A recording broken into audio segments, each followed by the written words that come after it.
and welcome to the show, Deepinder, Dhingra, and Tejas Kapoor, founder and CEO and product manager leading all AI initiatives at RevSure. Welcome to the show. How are you doing? Thank you, Julia, for having us. We're doing great. Thanks, Good. Julia. All good. Yeah, great to have you here. Well, you're always ahead of the curve, but this time particularly, I know that you're actively deploying this concept, agent swarms. So before we dive into the demo and see it all in action, just curious to hear some early results, ROI case studies. Yeah, so we've been able to, sorry about that. We've been working at, building out our Agentic AI platform. And right from the start, we conceptualize it as not one agent, but as a system of agents and a team of agents or the agent swarm, right? And our key approach has been we wanted to deploy full funnel agents for B2B go-to-market teams. So we've been working with customers to deploy agent swarm. One of our customers is also another agentic AI company. In more of the business professionals, they develop agents for business professionals, and we help them. They launched last October around, and we help them scale to over 1 million signups and users by deploying a swarm of agents that goes across helping them figure out how to prioritize the right leads, how to improve targeting for the right leads across multiple channels, LinkedIn, Twitter, etc. Agent swarms to help them figure out, do better enrichment of their leads because they're getting a lot of signups through Gmail, and then also to help them do personalized email outreach. And this combination of agent swarms has helped them scale effectively, reduce their cost per sign up, and we're very proud to be part of their journey. They're now greater than 2 million signups and users within that. So that's the early results that we've been seeing. Yeah. Super impressive. Let's dive into it. Perfect. So what I thought is I will start by giving a quick overview of our approach and how it works, and then we will jump into the actual working session and demo that Tejas will take us through. So I was just talking about this case study of ours where we've deployed of a team of agents. What you'll notice is that our approach is to deploy a swarm of agents across the full funnel of B2B go-to-market teams, which means that we really focus on optimizing the end-to-end buyer journey, right from the anonymous visitor through to the different funnel stages and the buying stages, through to opportunity close one and beyond, right from the marketing motion to the SDR BDR motion, the AE motion, the customer success motion, the partner motion across digital, non-digital channels. Within that, we solve broadly for three broad use cases. The first is marketing optimization. How do you crush your ROI? Second is pipeline acceleration. How do you drive speed to pipeline? And third is how do you drive better revenue predictability? Now, this takes the form of deploying a team of agents across the GTM motion. Now, what's interesting about this team of agents is that this team of agents are not operating in silos. What traditionally happens is that if you have an agent for inbound prospecting or outbound prospecting, or if an agent for cold calling or for personalized email outreaches, or you have an SDR agent, those agents have very localized inputs. They are just looking at a local information of that particular lead, prospect, account, or opportunity, but they don't see what's happening before or what's happening after. So if you're an agent focused on SDRs, you might not have any context around what happened with those leads and those contacts prior to the SDR motion. What did they interact with me on Google? Did they visit my website?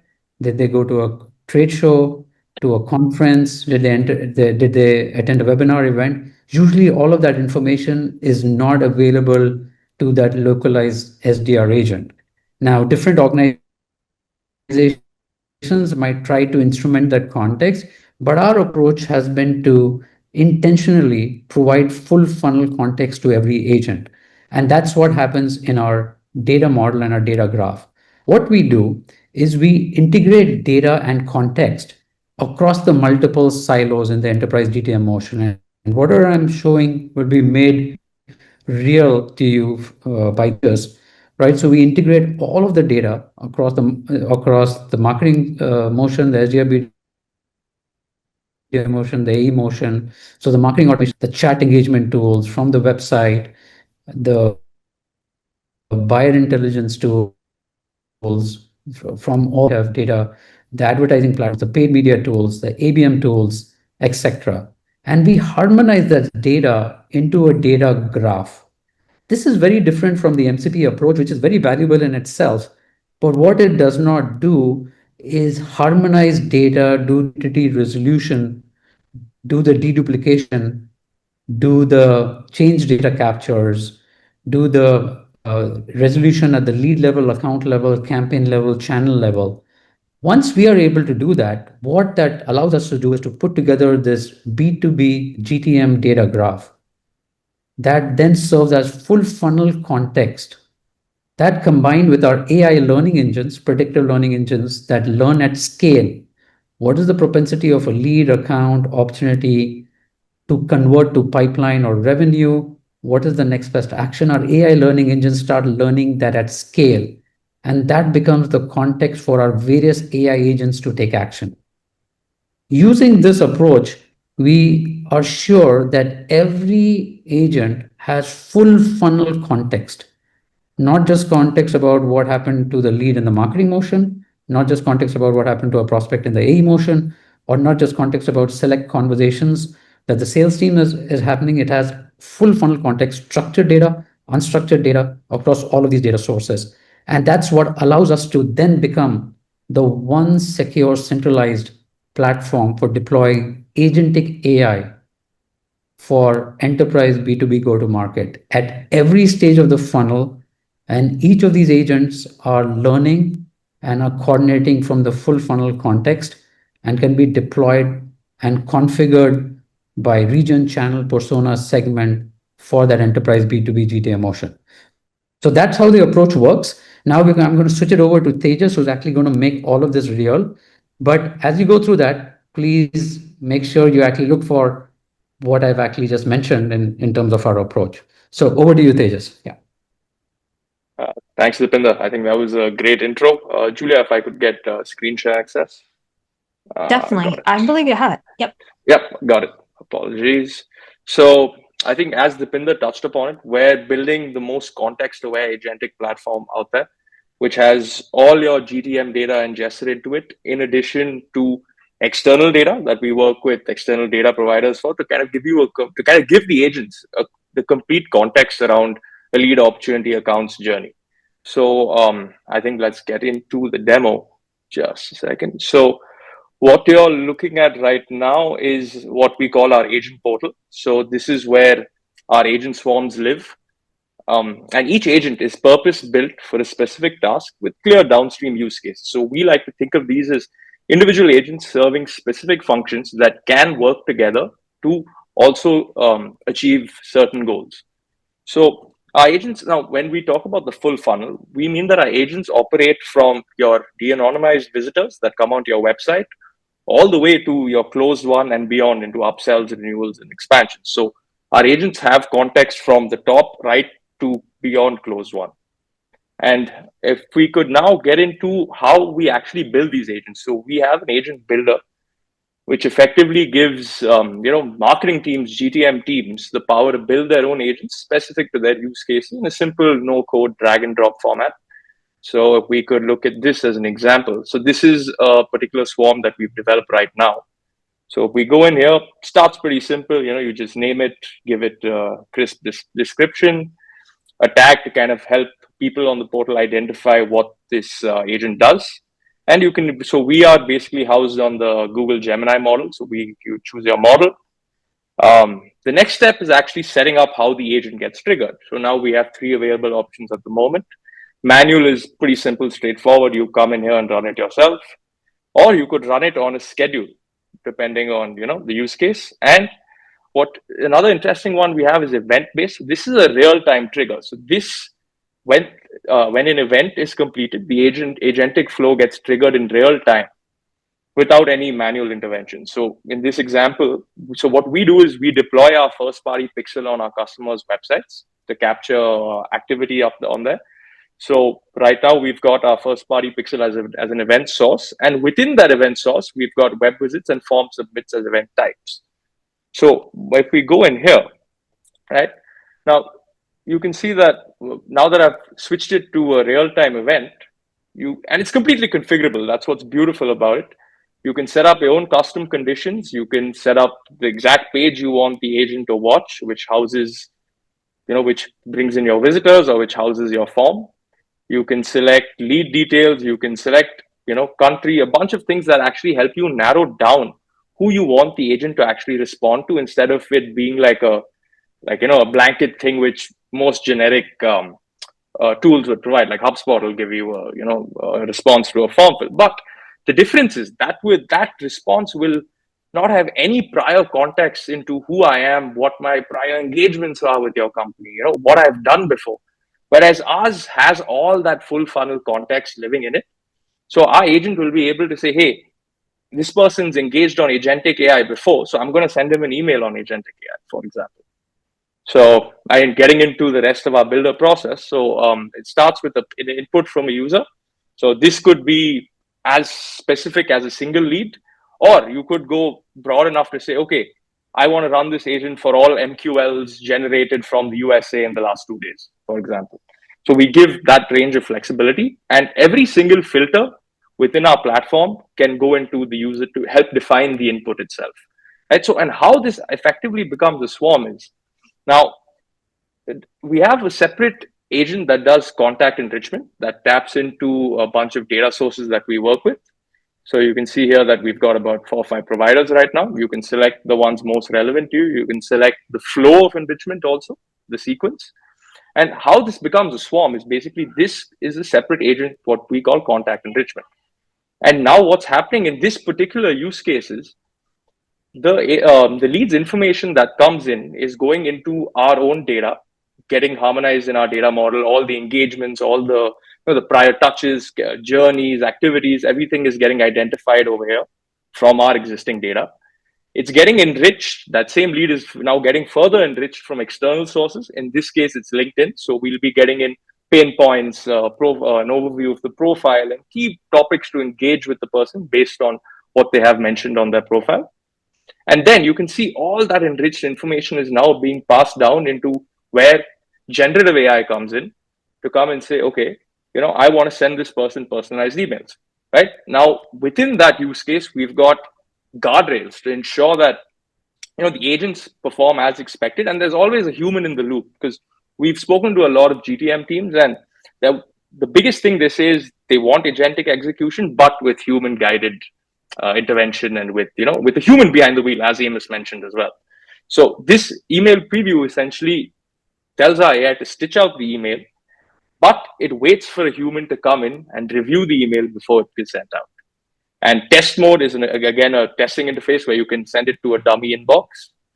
And now that we've selected LinkedIn enrichment, we've even thought about edge cases where sometimes for a particular person we might find more than one profile.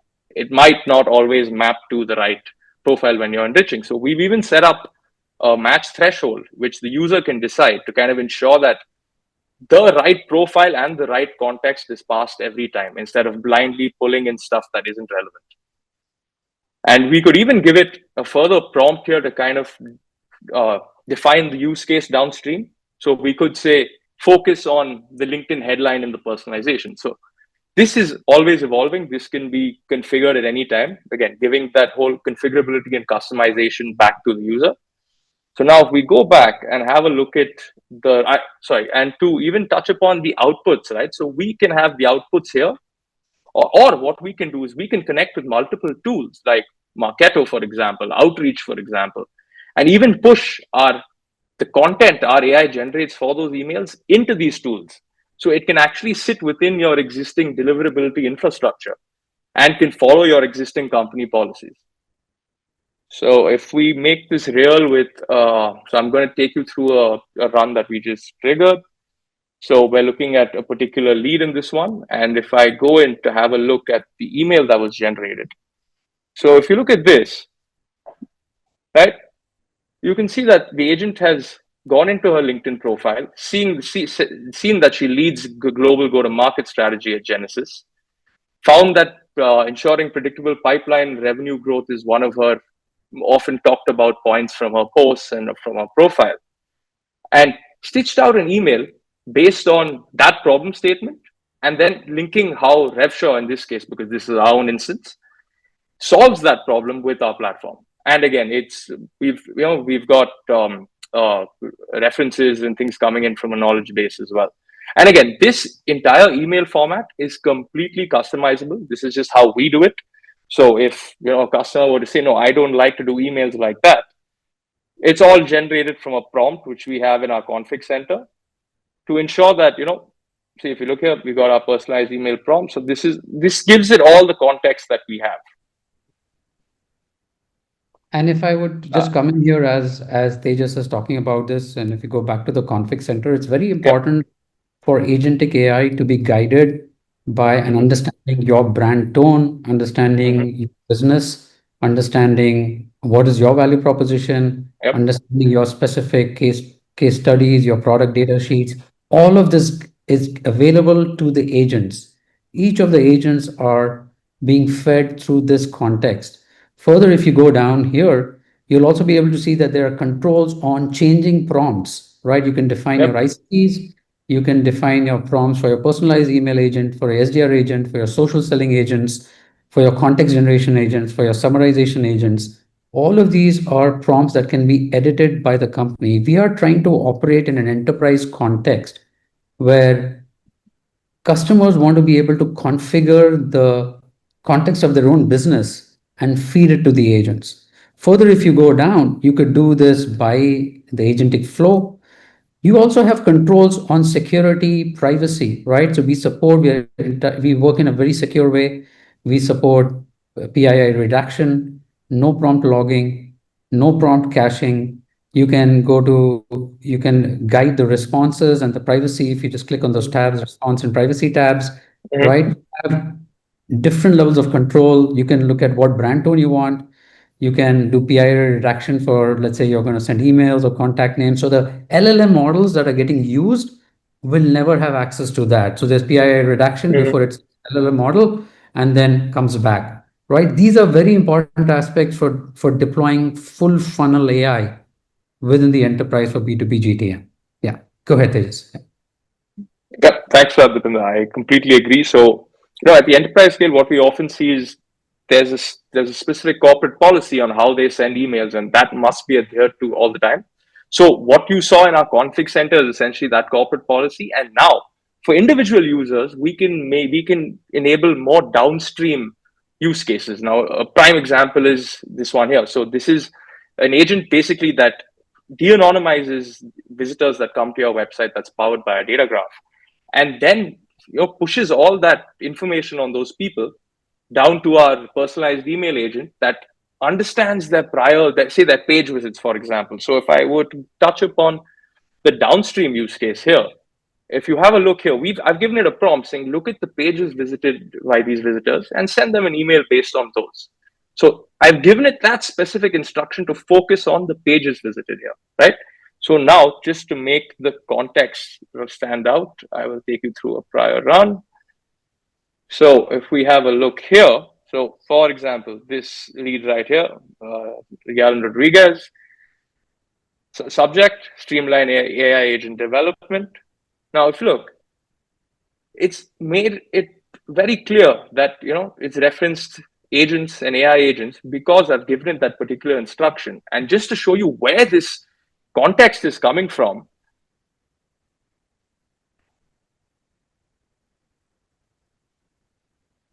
just give me a... So yeah, this context is coming from our full funnel data graph, so which stitches out these journeys and touch points of these leads, opportunities, and accounts. We can't see it, Tejas. Yeah. Okay, cool.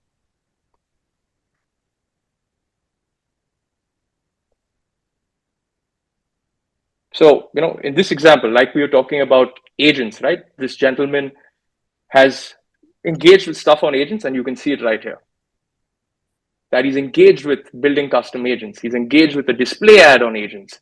which is why the agent has taken that as its context, because all I've said is reference the pages visited. So now if the pages visited were about improving pipeline, it would have spoken about that. So this is how we try to bring that context out into our agentic flows to kind of ensure that each email, each interaction is one that actually resonates with your leads, instead of just the blind mass emailing method with personalizing name and company, for example. So now if we come back here, now another interesting use case, I think Amos was talking about, saving time for reps on research. So this is another agent that we're seeing great demand for across GTM teams, because now what this agent effectively does is it combines our underlying data that we have from your CRM systems and marketing automation platforms, etc., with external insights that we work with external data vendors for, to give you a complete view of this company, right? So if you look at the insights, now this is all external information. This is hiring signals that we can bring in, financials, we can bring in company news. So this is how we're actually looking at bringing in a team of agents for across different functions in the GTM motion that perform these specific tasks, and that can be clubbed together downstream to build complex workflows and use cases that work towards solving a problem for the user. And another thing I think what you'll also see, I think what you'll also see is that every agent is tracked. Output of every agent and the input to every agent is tracked. Every agent run can be audited, is audit trailed and logged. The reason this is important is, just like in the 2009 or 2008 era where there's algorithmic trading that went wild and caused market disruptions, you don't want your agents that are running in silos to cause disruptions. Imagine agents, hundreds of agents that are running in your B2B GTM motion, acting on millions of contacts, hundreds and thousands of opportunities, tens of thousands of accounts, if not more, billions, and taking billions of actions. That's the scale at which we operate. We operate at that scale and even larger scales, right? You want to be able to have an ability to track all of your agents and what they're doing. Without that ability, those agents could just run wild, and you don't want a repeat of what happened in the algorithmic trading era in the 2009 2008 to happen with the agents that you're deploying across your B2B GTM motion, because every lead and every contact, every account, every prospect is too precious to not protect, right? And so that's the inbuilt capability that we've driven for this full funnel agentic AI platform. Yeah. You're touching upon what you were saying, Deepinder, on transparency and tracking. So we've even got a dashboard that actually helps your team analyze where maximum tokens are being used, which agents are most popular, just to keep costs in check at all times and avoid any surprises for teams going down the line that, hey, I've been running this for so long and boom, I've got such a big bill from OpenAI.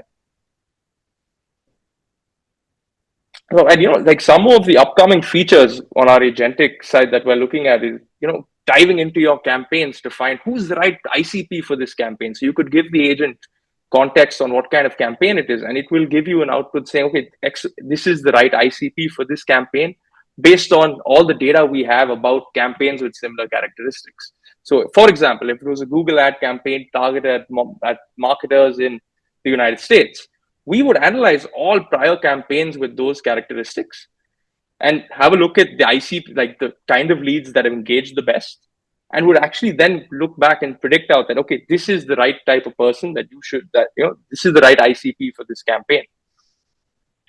And another thing that we're going quite deep into is orchestrating agentic flows from natural language conversations. So you could dive into our upcoming chat agent and say, hey, find me these leads. And then you could have a follow-up conversation and say, okay, now research the accounts of these leads. Okay, now write personalized email to these leads from all that research context that's coming in. So we're constantly adding more context in workflows and then pushing all that context down into actionability, such as maybe even writing back lists to your HubSpot or to your Salesforce. So that's how we're kind of looking at the agents from our end. Now, great. I think I think over to you, Deepinder. Yeah, I just share my screen. If you could stop sharing. Yep. Perfect. So I'll end this session off. I just wanted to reiterate what you saw. First is that we've built an entirely secure, centralized platform for deploying agents for B2B go-to-market with full funnel context. We're already seeing significant benefits with this swarm of agents approach that can enable on the same platform with the same context that each of the agents share that then essentially transform your GTM motion, right? This is not really about deploying one or two agents and being happy with that. This is about transforming your GTM motion to boost conversions, improve efficiencies, improve speed of responses, and ultimately improve predictability across your revenue. This is about having agents coordinating and being able to deploy multiple agents configured to your GTM motion, to your account segments, regions, channels, personas, because in enterprise B2B go to market, you're operating in a complex world, right? And so one could try to be the lovable for agents to deploy an agent, but you also have to make it real for the enterprise. And it has to operate in a secure way, right? With different compliances, making sure these agents don't run away, doing billions of actions on your millions of contacts and prospects without having the right guardrails, and making sure compliance around these agents are well taken care of. So that's our overall approach to agent swarms, and hopefully that was useful. We'll stop here. Yeah. So cutting edge and impressive, Deepinder and Tejas. Thank you so much. I'd like to address and build on the security point. We have a lot of enterprise and mid-market executives here. That's the core of the community. And so just curious, based on your experience, Deepinder, for teams that are just early on their AI journey, and when they see this concept, agent swarms specifically, it might be frightening and uncomfortable, and the word transform, especially. So, what would be your advice how to even start transitioning into early experimentation and some early deployments of this new architecture? Yeah, no, absolutely. We can talk about some examples. I won't name the customers, but tell you how different customers have gotten started with us. So in the enterprise, what's important is to identify a few use cases, right? You always start with defining what decisions you want to enable in a more intelligent fashion, in a more personalized fashion. For example, we're working with a customer. I showed you a previous example in our case study, but we are working with a customer whose CEO has said no more mass emails, right? We want to only send personalized emails with the best context of both first party, what are those leads, contacts, prospects doing with us, but also understanding those leads and prospects better based on understanding their LinkedIn interests or other interests. So that is one very good example of a use case that brings together a practical application, a better way of doing things, right? Because you want to personalize and you want to get as much intelligence into the emails that are being sent. Has full funnel context, is not some agency that is running independent emails, not knowing what's happening in your CRM, your marketing automation systems, your paid ad tools, your ABM tools, whether those have engaged or not. It's not like an outbound dialer agent that is just trying to do inbound prospecting but getting the same results. Because if you're going to prospect on a lead without knowing any context, you're going to get the same results, even though you might get some automation with the dialing capability, right? So that's a very practical use case, and then that's what we're doing for them, right? So build on 2 or 3 very practical use cases that are the need of the hour, the need of the business, transforms the way you've been operating, and that's how you get started. Within that context, make sure you have a certain policy. So some of the customers that we work with make us go through an AI review, right? They ask us a whole set of questions. So make sure your vendors and your partners follow the policies that you've set up and then get started. And that's how we've seen more success. Thanks, Deepinder. And for the executives planning their 2026 investments, what would be your advice and general the prediction in terms of the silo GTM, agentic GTM? Where is the industry going? I think the industry is going from siloed to more connected, coordinated agents. It is going from siloed individual marketing, SDR, BDR, AE motions to full funnel motion. So I think the lowest hanging fruit are at the intersections of the marketing, the SDR motion, the SDR motion to the AE motion, the AE motion to the partner motion, the partner motion to the SDR. Address those intersections, because that's where most of the breakage and most of the leakage is happening, and that's a great place to start, right? Yeah, that would be my advice. Love that. And what would be the best way to connect with you after this event? No, absolutely. You can reach out to us at RevSure. Our website is revsure.ai, revsure.ai. You can reach out to me directly or to Tejas. Just our first name at revsure.ai is our emails, and or you could just book a demo from our website. Awesome. Thank you so much.